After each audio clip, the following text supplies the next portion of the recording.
This is Andrew, and this is Keen On, the daily now.tv chat show with some of the world's leading thinkers and writers. Hello, everybody. It is the evening of August 10th, Thursday, 2023. It's almost Friday. Almost time for That Was the Week, and I'm traveling tomorrow, so we're doing it early. Last week, we had a show, Keith and I, about what he called the bonfire of the unicorns. The unicorns are burning, and things are really bad on the investment front. This week, he has another metaphorical theme, dry powder, Keith. Why dry powder for this week? In That Was the Week. Are things getting even more miserable on the venture front? So in my world, dry powder was the topic of the week. And what dry powder means is venture funds have raised a lot of money, therefore one would assume have the ability to write checks, but are not doing so. Hence their powder remains dry. So it's a way of talking about venture capitalists going on investment strike in a way. Bill Gurley wrote a very well shared and read tweet, now from now on an X post, talking about this in response to the information saying that there was 271 billion of dry powder. And the implication in that headline is that dry powder is going to be invested. Therefore, things are much better than you think. And Gurley says, well, no, not really. Things are not better because dry powder can remain dry. That's the essence. And everybody weighed in on both sides of the argument. So what's his argument? I mean, you just assume logically that venture capitalists, that's what they do. They invest money. And if they've got funds, why wouldn't it be dry powder? At some point, they've got to put their money into the market. Otherwise, they might as well just shut up and go and get real jobs. Well, there's some perverse incentives in venture. Venture is measured by something called IRR, which is a mathematical measure of how fast money turns into more money. So time is a key determinant of what that number ends up being. It's roughly speaking, it's how much you pay per year to your investors compared to, say, the interest rate of 5%. And a good venture capitalist will invest, will return about 15% per year. But if they invest their money at a time when things are slow and later rounds are not happening for the companies they invest in, time extends and their IRR declines, and they get scored against in the league table of investors. So it's much, much harder for them to raise the next fund.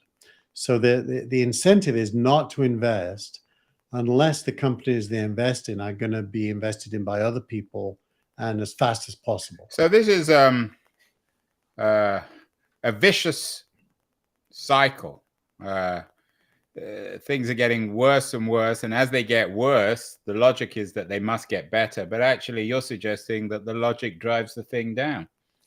The logic, almost everything drives things in the other direction when it comes to risk.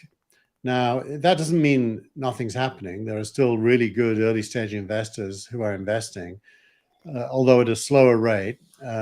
My wife has an article this week saying that seed investing is down for the first time, significantly. That's to say the average check size. It's been down in terms of number of rounds for a while. So every single part of the venture capital ecosystem is slowing and declining. So in that context, it's pretty hard to get it unclogged. To get it unclogged, there has to be massive readjustments on valuation. There's quite a few articles in this week's newsletter that speak to that. But isn't that inevitable, Keith? The massive, I mean, everybody has to do that. And what's the choice? Yeah, but it's pretty dramatic what they have to do. So Jason Lemkin from the conference SaaStr has a piece this week where he talks on Twitter about a company that is doing about $1.2 million in annual run rate. And last round was valued at 60 million. And in his opinion, today is probably worth 20. So an investor won't actually look at that company unless the company reorganizes itself prior to seeking money. And So what that does that means mean? Layoffs? no, not necessarily, although it might mean that if they're burning too much cash. What it definitely means is it's called cramming down. They basically have to reduce the value of everyone's shares by 2/3 and then go to market with a $20 million valuation instead of a 60. And that's on the CEO. So he has to persuade all of his old investors to go along with that. Well, what's the choice? You can say that, but people don't face reality. Well, if the reality is either cramming down or bankruptcy, it's not much of a choice, is it? There's cramming down. There's bridge rounds, which is favored, by the way, to cramming down. Bridge rounds is where you write enough of a new check to keep the company going for another year without doing the cram down, which means you cling on to the fake valuation for longer. Now, if you're a VC, is there any evidence of things improving? Or, I mean, what has to happen to change all this? What about AI? well, that's the key. I think what has to happen is the new investments that have been made this year, mainly at the pre-seed and seed stage, will mature into A rounds and B rounds and will not be burdened by these crazy valuations that happened in 2021 and 2022. And it will be a new generation, if you will, a new cohort that is free of that legacy problem. That's the most likely thing that can happen. And that will come out of the seed stage. What's missing is the answer to the question, well, who's going to write the big checks later? Because there's no liquidity in that part of the market, where's the money going to come from for the big checks later? That's the biggest open question right now. Well, I can't say I feel sorry for VCs. I don't think many of us do. You may, but they've made so much money in the past. Talking about AI, you had an interesting piece in the Harvard Business Review in the newsletter this week. And this makes sense. AI won't replace humans, but humans will, with AI, will replace humans without AI. What does this piece suggest? Yeah, so this is a professor from Harvard, and he reacts against the idea that AI is dangerous or will destroy all jobs. But he makes the point that many jobs will require a knowledge of how to use AI. And if you are in a job that is likely to require that, unless you learn the skills required, you'll be replaced by someone that has them. So it's about upgrading the workforce to embrace the new skills. And I've been playing with AI for quite a while now. It's not that hard. In fact, it's easier than not using it once you break the ice and dive in. So I think he's right. I think he may underestimate the job replacement effect. I think it's probably bigger than he thinks. But he's certainly right that those people who are in jobs will need to have AI skills, either building AI, training AI, or using AI in their job to get the job done faster and better. And when are we going to start seeing some of these AI products, these apps? They're really already emerging now in most fields. They'll be invisible to you a lot of the time. Like Apple announced this week that they're going to be replacing Siri with a more sophisticated AI-driven version. They're also going to be using AI behind the scenes in lots of things. Cars use AI, and you don't see the AI. But what about an AI assistant, a personal assistant, which is what OpenAI has been promising? That seems to me the most obvious and key first step. Well, that's already there. You just have to log on to ChatGPT and ask it to do things for you. But doesn't it require it to know you? It's not just you asking questions. No, it doesn't require knowing you, but they have now built in the settings, you can tell it about yourself.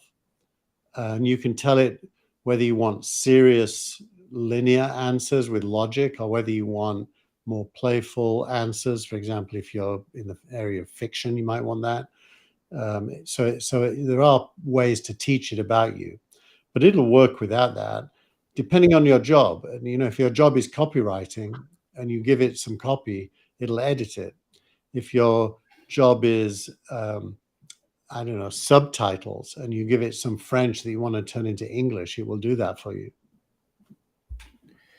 And if you're working at Crunchbase, not only will it do it for you, it might result in layoffs. Another piece, and I know you have particular interest in Crunchbase because your wife Shanae works there. 5 months ago, according to Fortune, Crunchbase vowed to avoid layoffs, and then AI has changed everything. In what sense has it changed everything? Well, what Crunchbase does is it pulls in data about company fundings from various sources, and it puts them into a database.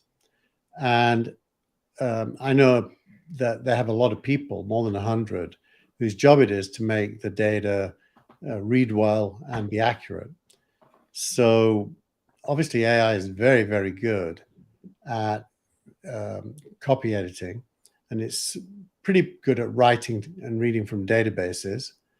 And so the engineering focus at Crunchbase more and more is going to turn to automated publishing of information about funding rounds, which means that they don't need as many editorial writers. They probably don't need as many engineers over time, and they definitely don't need as many data managers.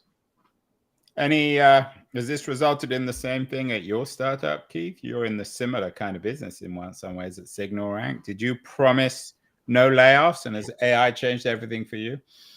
It hasn't. I mean, we're very small, and we started life as an AI company, so we never hired people to do jobs that could be automated. So our Signal Rank's entire end-to-end, from getting data out of places like Crunchbase and Preqin and PitchBook, putting it into our database, scoring it, producing outcomes from the scoring, and even making investments in the companies that qualify, the entire flow is automated. And 5 of us are enough to do that work. It was actually, I forgot to give you this piece, but earlier this week on Keen On, I interviewed the professor of computer science at Oxford University. I'm going to tell you his name, Michael Waldridge. It posted on the 7th, the beginning of this week. And he told me something that was interesting. I don't know whether this is common information, but he said that that generative AI or ChatGPT was a bet, and that the very idea of it was invented by Google, and it was only OpenAI and Microsoft that actually bet on it. Does that make sense to you? It does make sense, because all of the early attempts to act on the bet backfired. I don't remember if you probably remember those stories where Google's AI and Microsoft was accused of being racist within a couple of days. Not just racist, fascist even, going way back before ChatGPT. So there was a lot of fear in those big companies about being the first to do it.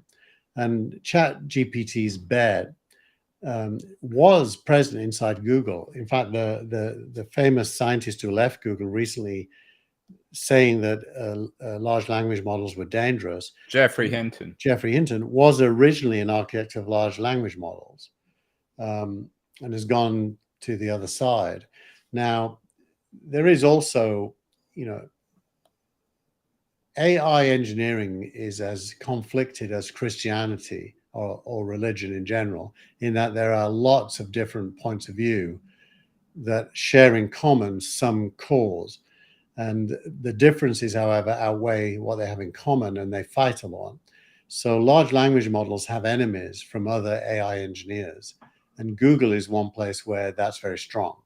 Yeah, and Google, of course, is doing rather well. Its stocks, as Microsoft and Apple and Amazon, all the big players. And that we've talked about this before, Keith, but mean, one of the reasons for the crisis in venture and the drying up of all the funds is that it's the big companies who are shaping this economy. It's very different from Web 2.0.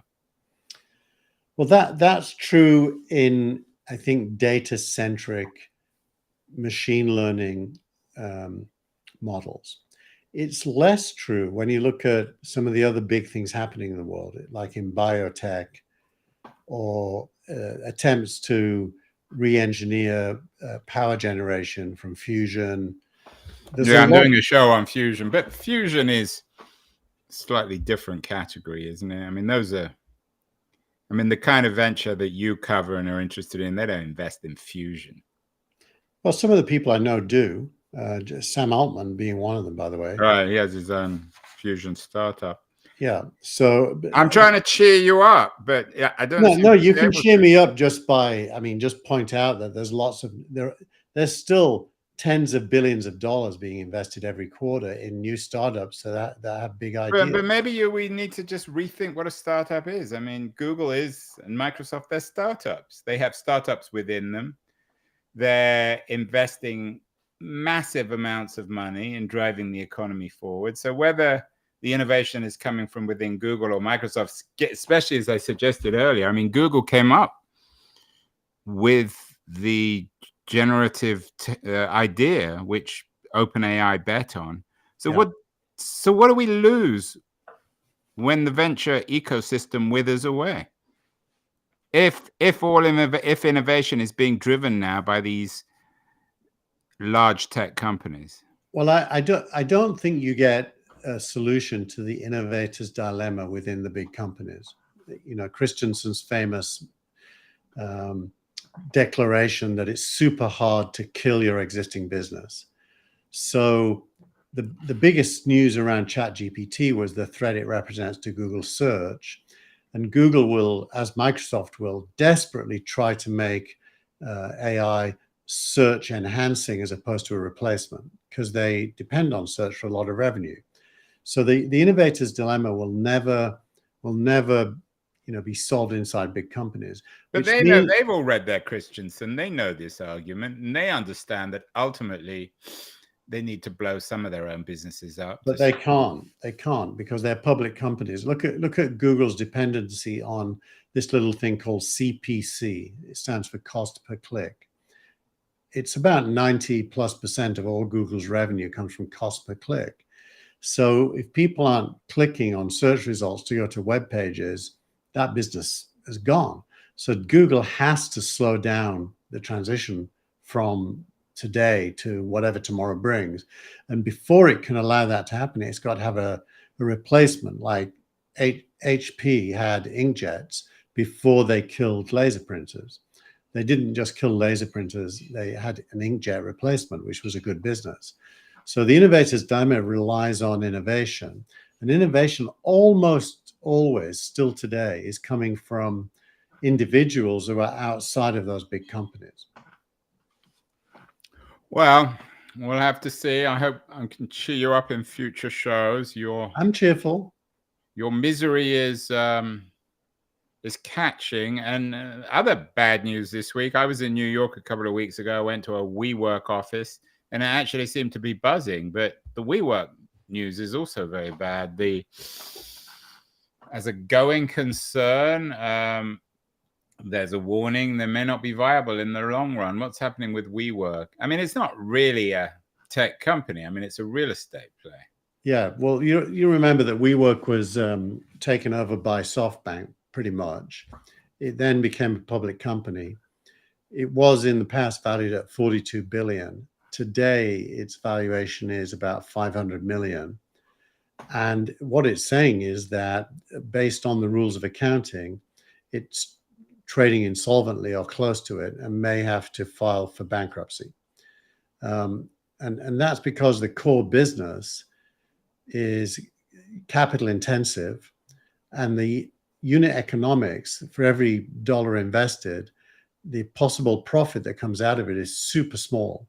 So it's a low margin, high cost business, which the headline there is a reminder that venture capital shouldn't invest in low margin, high cost businesses, because that isn't what venture's about. So there's a lot of hubris in those investments, clearly. And then there's the media ecosystem. That might be a glimmer of light this week. Your startup of the week, and I think they've been startup of the week before, is Substack, a better internet for readers, according to three of Substack's senior people, Chris Best, Hamish McKenzie, and Jairaj Sethi, in their reads this week. What is Substack doing that makes them your startup of the week for August the 10th, 2023, Keith? Well, I think it's really good that they've acknowledged that building a place for writers, and they've broadened it beyond writers, really. It's also podcasters and video podcasters.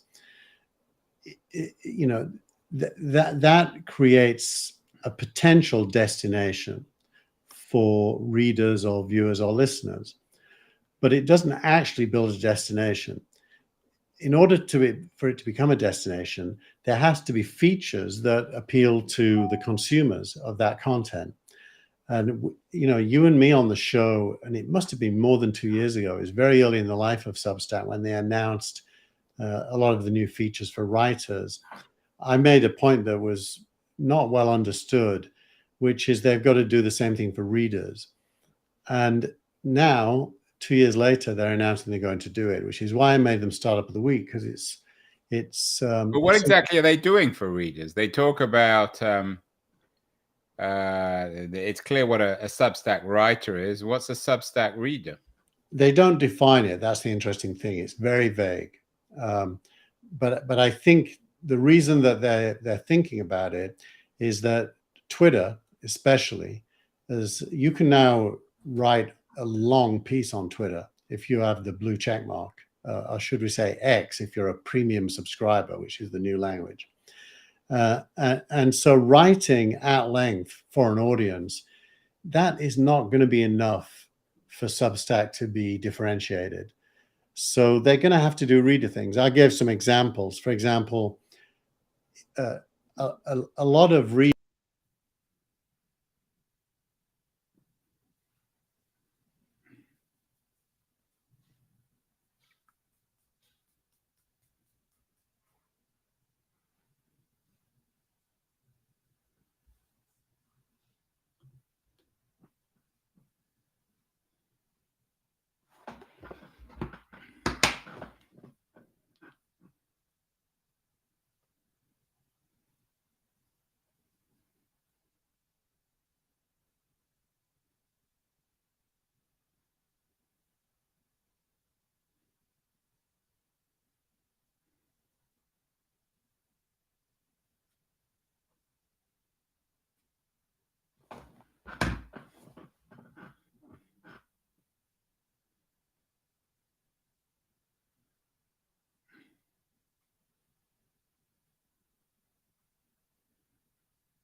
What happened? I don't know. Do you want to just continue? Yeah, we may as well. I mean, probably what are we still live? Yeah, we're still live, so we can edit this piece out. Yeah. So continue. What was I saying? You were talking about readers and writers of Substack. Oh yeah, so we were interrupted a little bit there by a technical challenge, and so Substack readers and writers. So we talked about this a long time ago, and I made the point that they should focus on readers, and the kind of features that readers need is they need to discover things, they need to be able to share things, they need to be able to publish things out to social media very easily. They need to feel like they're engaged in discussions. They do have features for that, but they're not well used. I know for that was the week they're barely used at all. So focusing on readers is going to lead to some rich veins of innovation, I think, at Substack. And I made them startup of the week just for the very fact that they're opening up to the fact they need to do that. I think it's great. But isn't the unique thing about Substack, certainly in comparison to Twitter, is there's a business model for creators. The subscription model is an alternative to advertising. That's what attracts them to me.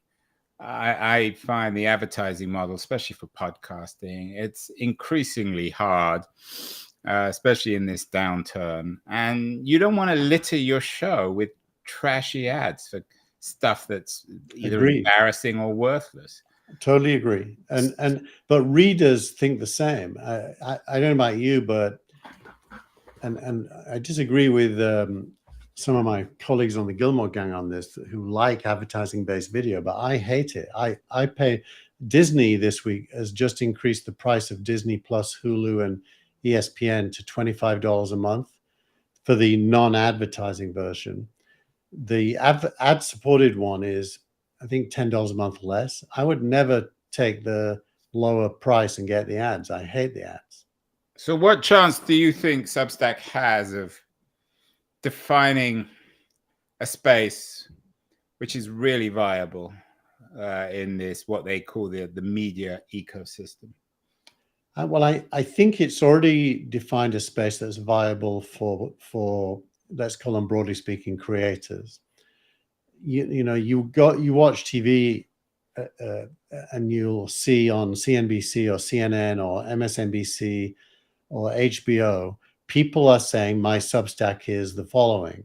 So Substack is now a home for a lot of intelligent, creative people who write or record really good content. And it's decent when it comes to readership. I don't know how they can mess it up. All they've got to do is improve the features on both sides, and it should keep growing. And it can be the place where you go for the good stuff. I mean, the real question is how many Substack subscribers. I mean, how many subscriptions are readers going to pay? I mean, it's one thing to pay $50 a year for one or two of your favorite writers, but when it comes to 10 or 15, so you have to assume in the long run that there must be some sort of broader Substack subscription package that will allow you access to, I don't know, 15 or 20 of your favorite writers and podcasters and videographers. Yeah, I think that bundling has to come. I actually think sponsorships have to come as well. Not ads, but sponsorships. Yeah, but then you don't need Substack. Then you can do sponsorships anyway. You can do them on podcasts. There is a site called Beehive that's doing sponsorships. That's, to all intents and purposes, it's copied Substack, except it's engaged with sponsors to create sponsorships like exists in the podcast world. But I think that has to come as well. How are they doing, Beehive? Quite well. They're younger than Substack, but they're doing quite well. And finally, as always, tweet of the week. We should call it X of the week. And it's another Twitter tweet. What's this one, Keith? It is. And it is X of the week, Andrew. I made the change. Good. So what this is a little bit funny. Twitter has decided to auction off all of the memorabilia, including the neon sign that's on the front of the building in San Francisco. They're auctioning all the memorabilia off that refers to Twitter. So they're cashing in on the old brand as they retire it. And there's a long list, the links in the newsletter, of all kinds of stuff you can bid on. I think it's September the 19th, if I'm not mistaken, when it goes live. At what point are people going to stop using the word Twitter, do you think? I would guess never, because Meta is still Facebook and Alphabet is still Google. But Zuckerberg never replaced Facebook, the word Facebook or the brand Facebook, with Meta. It's an umbrella term, a holding company, and the same is true of Google and Alphabet. I mean, Musk is actually replacing the word Twitter, the brand Twitter, with X. He is. And he's succeeding. I mean, I would predict that, you know, a couple of years from now, we'll just think of X. And I did a show today on Black Twitter. Apparently 70% of African Americans are off Twitter now, 70% of women as well. So I'm not convinced. Do you mean 70% of people who were formerly on it? Yeah. I think that's very unlikely to be true. So you think that X can succeed? You know, what's the reason to leave other than Elon hatred? There's really no reason to leave. It's everything you want is there and hasn't gone away. And it's, if anything, it's even better. Right. And actually one of the other pieces of one of the other news pieces of the week that you cover is something about Linda, yeah, whatever her name is, the new CEO, who's a classic advertising person. So on the one hand, you've got a very traditional advertising person running Twitter, making it just as it's always been. And then you've got Musk. So maybe he can do both simultaneously. Yeah, she was on CNBC this morning at some length. They interviewed her in the headquarters in San Fran.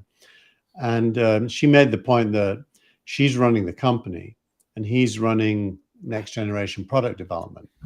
And he doesn't interfere in the advertising stuff. She listed a whole list of really well-known advertisers that are now back on Twitter, including Pepsi and Coke. And you know, it feels to me as if the death of Twitter is massively overstated. I think it's fine. So innovation is secure, Keith. Things aren't quite as bad as you suggest, even though the powder will remain dry on the venture capital front for a while. Yeah, it's business as usual, but there's going to be no great swing back to the good old days of 2021. I almost said 1921.